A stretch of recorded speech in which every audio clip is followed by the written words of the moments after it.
Hi hello welcome back to Shivani vlogs. ఈరోజు topic ఏంటంటే నేను మిల్ మేకర్ బిర్యానీ ప్రిపేర్ చేయబోతున్నాను.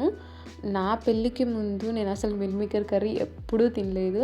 ఇక్కడ అత్తయ్య వాళ్ళ ఇంటికి వచ్చినాక తర్వాతనే అప్పుడప్పుడు అలా కొంచెం టేస్ట్ చేస్తూ ఉండేదాన్ని. నాకు అది ఎలా ప్రిపేర్ చేస్తారో కూడా తెలీదు. నేను ఈ బిర్యానీ కూడా యూట్యూబ్లో చూసి ట్రై చేస్తున్నాను.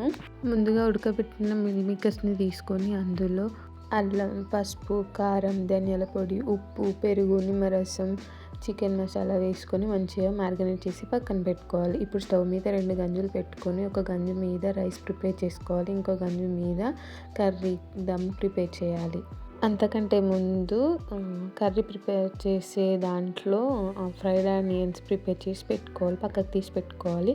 నెక్స్ట్ ఇప్పుడు రైస్ ప్రిపరేషన్కి వచ్చేస్తే కొంచెం ఆయిల్ పోసి అందులో కొంచెం జీలకర్ర అండ్ బిర్యానీ స్పైసెస్ వేసి 2 పచ్చిమిర్చి వేసి కొత్తిమీర అండ్ పుదీనా వేయాలి. అది కొంచెం గోలినాక తర్వాత అందులో వాటర్ వేసి కొంచెం సాల్ట్ వేయాలి.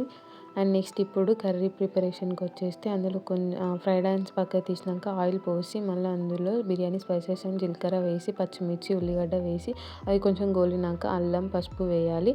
ఆ తర్వాత నెక్స్ట్ ఇప్పుడు టమాటాస్ యాడ్ చేసి అవి కొంచెం మగ్గనివ్వాలి. ఇప్పుడు అంతలోగా ఇటు మన రైస్ వాటర్ కొంచెం మసిలినాక రైస్ అందులోకి వేయాలి. ఇప్పుడు ఇటు టమాటా మగ్గినాక తర్వాత నెక్స్ట్ ఇప్పుడు మనం ముందుగా మ్యారినేట్ చేసి పెట్టుకున్న మిశ్రమాన్ని అంతా ఇందులో వేసి కలపాలి. అది మంచిగా కొంచెం ఉడికినాక అందులోకి మళ్ళీ నెక్స్ట్ కొంచెం వాటర్ యాడ్ చేయాలి. వాటర్ యాడ్ చేసినాక తర్వాత కొద్దిసేపు మూత పెట్టేస్తే అంతలోగా అది కొంచెం మంచిగా కుక్ అవుతుంది, గ్రేవీ లెక్క ప్రిపేర్ అయిపోతుంది. అంతలో ఇటువైపు రైస్ కూడా ఒక 99% కుక్ అయిపోయి ఉంటుందిగా, అప్పుడు దాన్ని స్టవ్ ఆఫ్ చేయాలి. అండ్ నెక్స్ట్ ఇటువైపు ఒక 2 మినిట్స్ తర్వాత గ్రేవీ లెక్క వచ్చిన అందులోకి ఈ రైస్ని వేసేసుకొని నెక్స్ట్ ఇప్పుడు మనం ఫ్రైడ్ ఆనియన్స్ పెట్టుకున్నాక అది కొత్తిమీర ఇట్లా పైన పెట్టేసి కొద్దిసేపు దాని మీద మూత ఉంచాలి.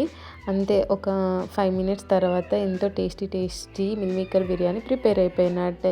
ఇప్పుడు వేడివేడిగా సర్వ్ చేసుకుంటే లిటరల్గా చాలా సూపర్గా ఉంది. ఓకే, మరి వీడియో నచ్చితే లైక్ చేయండి, షేర్ చేయండి, కామెంట్ పెట్టడం మర్చిపోకండి. Thank you.